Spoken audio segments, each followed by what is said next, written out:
Hello everyone, welcome to India buddy. आप सभी का स्वागत है आपके अपने चैनल इंडिया बडी में। जी हाँ स्टूडेंट्स, मुझे बहुत ज़्यादा स्टूडेंट्स लोग कमेंट कर रहे थे कि सर आप वीडियो क्यों नहीं लेके आ रहे हैं स्टूडेंट्स, क्योंकि कोई प्रॉपर अपडेट नहीं आई थी स्टूडेंट्स। जैसे जेई मेंस के लिए अपडेट आई थी तो सबसे पहला वीडियो मैंने ही आप लोगों को दिया था। तो स्टूडेंट्स आज जो मैं वीडियो लेके आया हूँ इसमें हम डिस्कस करने वाले हैं कि जो महाराष्ट्र के 10th और 12th के जो रिजल्ट है उनके जो डेट्स दिए जा रहे हैं, क्या उस डेट्स पे ये सारी चीजें पॉसिबल है, रिजल्ट आ सकता है। दूसरी चीज, अगर रिजल्ट आएगा तो रिजल्ट को कहां पे चेक करना है। तीसरी चीज हम इस वीडियो में देखने वाले हैं कि नीट के एग्जाम के डेट क्या होंगे, क्या नीट भी पोस्टपोन्ड होगा कि जेई की तरह सडन उसके लिए भी आएगा कोई अपडेट एंड पूरा प्रोसीजर सेम रख दिया जाएगा। एमएसटी सीईटी का पेपर कब होने वाला है। दूसरी चीज, बाकी सारे स्टूडेंट जो बीएससी बीकॉम बीए करने चाहते हैं उनका क्या प्रोसीजर होगा, एडमिशन का कब होने वाला है। एंड मोस्ट इंपॉर्टेंट चीज कि 10th के बाद 11th के लिए एफवाई जेसी जो 11th के एडमिशन के लिए जो सीईटी है उसके डेट्स क्या है। तो ये एक बड़ा वीडियो रहेगा स्टूडेंट्स, इसमें हम डिटेल में डिस्कस करेंगे, लेकिन पॉइंट टू पॉइंट हम डिस्कस करने वाले हैं। तो चलिए अब हम स्टार्ट करते हैं कि 10th एंड 12th का रिजल्ट कहां पे लगने वाला है। तो स्टूडेंट्स मैं आपको बता दूं, जो 10th एंड 12th का रिजल्ट लगेगा वो maharesult.nic.in। आप देख रहे हैं ये लिंक यहां पे है, आप वीडियो को पॉज करके इस लिंक को नोट कर सकते हैं। इस पे आपका 10th एंड 12th का रिजल्ट लगेगा। फिलहाल मैं उस वेबसाइट पे हूं, लेकिन यहां पे अगर आप देखोगे तो जो लास्ट रिजल्ट लगा है वो एसएससी के एग्जामिनेशन के रिजल्ट नवंबर 2020 एंड एचएससी के। अब कई लोग सोचेंगे सर ये कौन सा वाला है कि जो नवंबर में लगता है। ये बेसिकली जो रिपीटर स्टूडेंट जो बाद में देते हैं उनके लिए इस चीज को रखा गया है। तो वो एक जो पेपर होता है ना कि आपका 2 बार आपके पेपर होते हैं, एक पेपर आपका यूजुअली जो होता है वो मार्च के आसपास होता है और दूसरा जो होता है वो अगस्त अक्टूबर के आसपास का रहता है। तो ये उसका रिजल्ट है स्टूडेंट्स। तो आपको यहीं पे उसके भी लिंक मिलेंगे। तो कुछ लोग पूछेंगे सर मान लीजिए लिंक आया तो क्या करेंगे। जैसे फॉर एन एग्जांपल मैं यहाँ पे देखता हूँ कि एचएससी का रिजल्ट के लिए तो आपको आपका रोल नंबर लिखना रहेगा एंड प्लस जो आपको पासवर्ड वहां पे जनरेट किया गया रहेगा तो उसके हिसाब से। तो जैसे यहाँ पे बोला मदर्स फर्स्ट नेम बोला गया है, तो ये एक इंपॉर्टेंट चीज है। तो इसी तरीके से आपको वहां पे मेंशन किया गया रहेगा, तो आपको टेंशन लेने की जरूरत नहीं है। तो अब तो आपके मन में क्वेश्चन आएगा कि ठीक है सर आपने ये बता दिया कि 10th का रिजल्ट कहां पे लगने वाला है, 12th का रिजल्ट कहां पे लगने वाला है, और आप इसको चेक कर सकते हैं।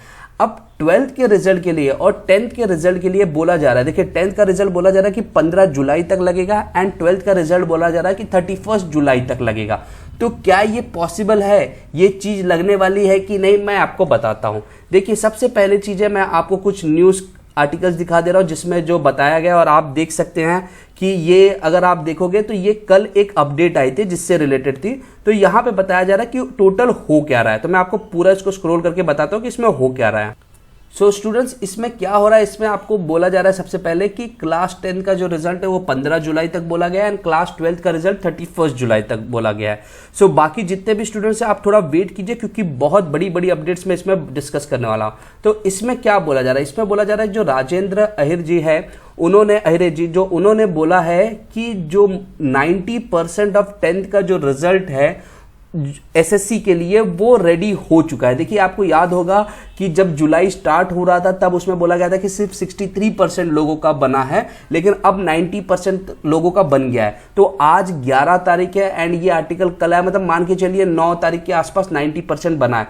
तो क्या एसएससी जिनके पास ये रिजल्ट बनाने की अधिकार दिया है, क्या ये इस चीज को 4 दिन के अंदर कंप्लीट करके पब्लिश कर सकते हैं, इसकी अभी तक कोई भी सूचना नहीं मिली है स्टूडेंट्स।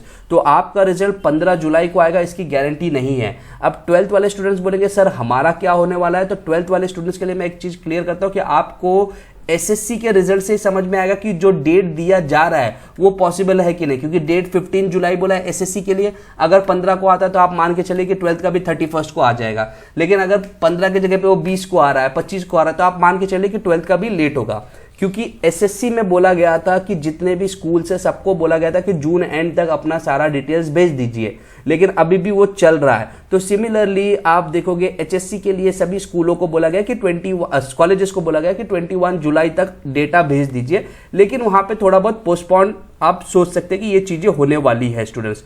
तो इस चीज की आपको टेंशन लेने की जरूरत नहीं। तो डेट्स जो है वो शायद आगे भी फ्लक्चुएट हो सकते हैं, थोड़ा बहुत आगे पीछे होगा, बट आइडियली अभी के लिए आप मान के चलिए कि 10th का रिजल्ट 15 तारीख के आसपास, 15 को आएगा गारंटी नहीं, 15 तारीख के आसपास आ सकता है। मैं प्लस माइनस, अभी माइनस का तो टाइम नहीं है, लेकिन +5 डेज के आसपास, मतलब 15 से 20 के बीच में। सिमिलरली जो आपके जो HSC के स्टूडेंट्स हैं उनका भी रिजल्ट जो रहेगा वो आप मान के चलिए कि वो आएगा 31 से आप मानिए, लेकिन वो फर्स्ट वीक ऑफ अगस्त तक जा सकता है। तो जितने भी लोगों को डिप्लोमा का एडमिशन लेना है और बाकी सारे ये जितने भी प्रोसेस हो गए, देखिए डिप्लोमा का बेसिकली अगर आपने देखा था इलेक्ट्रॉनिक फॉर्म में उनका तो चालू हो गया है, लेकिन जो एक्चुअल एडमिशन प्रोसेस स्टार्ट होगा वो सब रिजल्ट के 10th के रिजल्ट के बाद चालू होगा। सिमिलरली 12th का रिजल्ट लग जाएगा तो BSc, BCom, BA, मतलब जो भी नॉन टेक्निकल ग्रुप में जाना चाहते हैं उन सभी का जो एग्जाम्स में whether there will be a CET, ये तब डिसाइड किया जाएगा। तो मतलब आप इतना तो खुश मत होइए कि रिजल्ट लग गया तो एडमिशन स्टार्ट हो जाएगा, नहीं, उसके आगे भी कॉम्प्लिकेशन है, लेकिन टेंशन लेने की जरूरत है। इंडिया बडी आपको सब बताएगा, इसलिए मैं बोल रहा हूं चैनल को भी आप सब्सक्राइब करके रखिए। तो पहली चीज मैंने आपके 10th एंड 12th के पार्ट को मैंने क्लियर कर दिया, ठीक है। अब हम बढ़ते हैं एक इंपॉर्टेंट चीज जो सब नीट के बच्चे खासकर बात करते हैं कि सर जेई का तो आ गया लेकिन नीट का क्या है। अब कई लोग बोला जाता है, जितने भी न्यूज ने प्रेडिक्शन लगाए थे और सबने प्रेडिक्शन लगाया था कि जेई का पेपर एक तो जुलाई में होगा, दूसरा सबने सोचा था कि अगस्त में होगा। बट अगर आप देखोगे एनटीए ने एक शॉक दे दिया था कि जेई का पेपर एक दिन का गैप रख के 2 सेशन रख दिया, और प्लस जो पहले बोला गया था कि 15 दिन पहले बताया जाएगा वो चीज हुई नहीं। मैं आपको एक चीज बताता हूं स्टूडेंट्स, उसी से आपको नीट का भी आइडिया लग जाएगा। मैं यहां पे आपको दिखाता हूं, इस स्क्रीन को ओपन कर रहा हूं। सो अगर आप देखोगे यहां पे, मैं इसको थोड़ा जूम करता हूं, ये 6 जुलाई का आया था नोटिस, जिसको सबसे पहले हमने आपको बताया था। तो यहां पे 6 जुलाई को आपको नोटिस आया एंड 20 तारीख को एग्जाम, मतलब अगर आप देखो 6 को भी लगभग शाम के वक्त आया था, मतलब आपके पास सिर्फ 14 दिन ही पेपर, 14th डे पे तो आप पेपर दोगे, आपके पास सिर्फ 13 दिन ही पढ़ने का मौका दिया गया है, जबकि पहले बोला गया था कि एटलीस्ट 15 डेज बिफोर बताया जाएगा, मतलब वो चीज भी एनटीए ने नहीं फॉलो किया। तो अब क्वेश्चन ये अराइज आता है कि नीट का जिसकी डेट बोला गया 1 अगस्त, तो क्या 1 अगस्त को एग्जाम होगा? क्वेश्चन ये स्टूडेंट्स, ऐसी पॉसिबिलिटीज भी है कि एनटीए इमीडिएट कोई रजिस्ट्रेशन या कुछ स्टार्ट करे और 2-3 दिन के अंदर ही, जैसे यहां पे अगर आप देखते हो सिर्फ 2-2, 3-3 दिन का गैप दिया गया, सिर्फ आपने देखा होगा कि यहां पे सिर्फ 2-2, 3-3 दिन का गैप दिया है। तो ठीक उसी तरीके से नीट के साथ भी किया जा सकता है।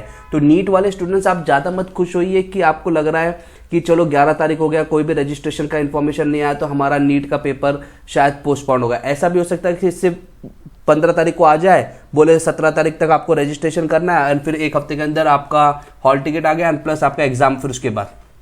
पॉसिबिलिटी है, क्योंकि एनटीए ने इस चीज को करके जेई के पेपर्स को जिस हिसाब से एनटीए ने अरेंज किया वो अपने आप में एक बहुत बड़ा क्वेश्चन कर दिया, एंड दैट इज, मैं ऐसा मानता हूं दैट इज मेरे पॉइंट ऑफ व्यू से कि वो स्टूडेंट्स को यूजफुल नहीं रहेगा। एक दिन का गैप देके फिर आप सोचोगे वापस पेपर होगा, नहीं, ये यूजफुल नहीं है। लेकिन जो हाई पॉसिबिलिटीज बन रही है कि नीट का पेपर भी पोस्टपोन होने के चांसेस बहुत हाई है, लेकिन एनटीए ने जिस हिसाब से जेई के लिए किया वहां पे सभी के जो क्वेश्चन मार्क है वो एनटीए के पॉइंट ऑफ व्यू पे आ गए कि एनटीए कुछ भी कर सकता है। तो नीट वाले स्टूडेंट्स भी आप पढ़ाई करते रहिए, लेकिन अगर पोस्टपोन्ड हुआ तो ये लगभग आपके अगस्त एंड तक जाएगा नीट का पेपर। दूसरी इंपॉर्टेंट चीज, सबसे इंपॉर्टेंट चीज आ रहा है कि यहाँ पे हिंदुस्तान टाइम्स ने एक बहुत अच्छा चीज बताया है जिसको हम थोड़ा सा डिस्कस करने वाले हैं, ठीक है, हिंदुस्तान टाइम्स का। तो यहाँ पे हिंदुस्तान टाइम्स क्या बोल रहा है, ठीक है, हम इस पे पहले जाते हैं हिंदुस्तान टाइम्स के इस चीज पे। तो यहाँ पे हम देख रहे हैं, इसको मैं थोड़ा स्टार्ट से लेके जाता हूँ ताकि आपको क्लियरली दिखे। यहाँ पे बोला जा रहा है कि 12th का रिजल्ट लगने के बाद भी जरूरी नहीं कि फर्स्ट ईयर का जो अंडर ग्रेजुएट का जो कोर्सेज होंगे उनके एडमिशन स्टार्ट हो जाएंगे। ये चीज़ मैंने आपको पहले ही बताया कि उनके लिए शायद सीईटी भी हो सकता है। जैसे 10th का मार्कशीट के बाद सीईटी आ ही रहा है, 10th से तो रिजल्ट बन रहा है प्लस सीईटी भी देना पड़ रहा है, सिमिलरली 12th के बाद भी ऐसा हो सकता है। तो इतना जल्दी मत सोचिए कि आपके एडमिशन बहुत जल्दी हो जाएंगे। तो ये एक चीज़ है कि जो आपको समझनी है। हम सीईटी के बारे में भी डिस्कस करने वाले स्टूडेंट्स, तो थोड़ा ध्यान से आप इसको देखते रहना। प्लस इसमें इंपॉर्टेंट चीज़ ये भी बोला गया है कि जो भी आपके अगर एग्जाम्स भी होते हैं, अगस्त में लगभग एग्जाम्स भी हो जाते हैं, तभी भी अगर आप देखोगे सब कुछ मिला के आपका जो ईयर स्टार्ट होगा वो लगभग आप देखोगे अक्टूबर में स्टार्ट होगा, जिसके कारण बहुत ज़्यादा हाई प्रेशर आ जाएगा आगे भी स्टूडेंट्स के पढ़ाई पे प्लस पोर्शन कंप्लीशन पे। तो यहाँ पे एक चीज़ है कि महाराष्ट्र गवर्नमेंट को बहुत एक्टिवली अब सोचना होगा। अब मैं सबसे इंपॉर्टेंट चीज़ बात कर रहा हूँ सीईटी का। ठीक है। MST CET का क्या होगा डेट, सब लोग पूछे सर MST CET का डेट क्या होगा। MST CET का डेट जो मेरे हिसाब से वो अभी भी मैं बोल रहा हूँ 15 अगस्त के आसपास जाएगा। अब कुछ लोग बोलेंगे कि सर 15 अगस्त क्यों, क्योंकि अगर आप देखोगे MST CET ने खासकर जो बी वाले पार्ट के लिए जो इंजीनियरिंग या फार्मेसी के लिए जा रहे थे उनके डेट्स भी एक्सटेंड कर दिए, जो पहले लगभग 7-8 तारीख थे अब वो 15 तारीख तक आ गए हैं। तो इसी हिसाब से आप समझ सकते हो कि अगर हॉल टिकट मैं मान के चलता चलो आपने एक्सटेंशन किया एंड हॉल टिकट भी आप लगभग 10 दिन के अंदर लाते हो या 7-8 दिन के अंदर भी लाते हो, तभी भी आप देखोगे वो करीबन 25 तारीख तो आ गई रहेगी, ठीक है, 23 से 25 तारीख। तो पेपर के पहले आप एटलीस्ट 2 वीक दोगे, तो ये कुछ मिला के अगर बहुत जल्दी से भी जल्दी MST CET किया तभी भी 2nd वीक ऑफ अगस्त तक होगा। लेकिन अगर आप देखोगे यूजुअली जो MST CET लास्ट ईयर भी देखोगे जेई टाइम पे हो गया था, मतलब थोड़ा भी डिले हुआ था लेकिन टाइम पे नीट पे, लेकिन CET का काफी डिले हुआ था जिसके कारण एडमिशन में प्रोसेस में बहुत तकलीफ हुई थी। वही सेम सिनेरियो मुझे यहाँ पे भी दिख रहा है। तो MST CET जितने भी स्टूडेंट्स पढ़ना चाह रहे हैं उनको मैं एक चीज बता दूं कि आपका पेपर लगभग अगस्त के मिड 2nd वीक के बाद होगा, मतलब 15 अगस्त के बाद आप मान के चलिए। सिमिलरली अब कई बच्चे बोल रहे हैं कि सर 10th का पेपर हो रिजल्ट आ जाएगा, उसके बाद 11th के एडमिशन के लिए जो CET है वो कब तक होगा, वो भी आप मान के चलिए कि 15 अगस्त के आसपास होगा। एंड जितने भी स्टूडेंट्स हैं मैं उनको बता दूं प्लेलिस्ट में आपको लेक्चर्स चालू हो गए, जो सब्जेक्ट्स बचे हैं वो भी अब जल्द आने वाले हैं, टेस्ट सीरीज भी आने वाली है। आज शाम को मैथ्स का भी आपको टेस्ट सीरीज आने वाला है, तो टेंशन लेने की आपको जरूरत नहीं है, ये चीज मैं बता दूं। लेकिन ये ओवरऑल सिनेरियो बना है स्टूडेंट, जितना भी आप देख रहे हो कि 10th का रिजल्ट कब लगेगा, 12th का रिजल्ट कब लगेगा, कहाँ लगेगा, वो मैंने बताया, नीट के पॉइंट ऑफ व्यू से बताया है। दूसरी चीज है जेई वाले स्टूडेंट्स, तो अब जितना टाइम बचा आप बस पढ़ लीजिए। फिर जितने लोगों को BCom BSc करना है, BA करना है, उनके लिए भी अभी भी तलवार लटकी है कि क्या किसके बेस पे एडमिशन होगा कुछ नहीं मालूम। MST CET के डेट्स भी अभी तक नहीं मालूम पड़े। मतलब ओवरऑल देखा जाए तो बच्चों में बहुत ज़्यादा कंफ्यूजन है, लेकिन आपको टेंशन लेने की जरूरत नहीं, हम आपके लिए सारी इन्फॉर्मेशन लेके आते रहेंगे। तो चैनल को आप सब्सक्राइब कीजिए। मुझे मालूम है वीडियो तो आपको पसंद आया है, आप इसको लाइक करेंगे एंड प्लीज़ इसको शेयर कर दीजिए। So thank you very much for watching India buddy. जय हिंद, जय महाराष्ट्र।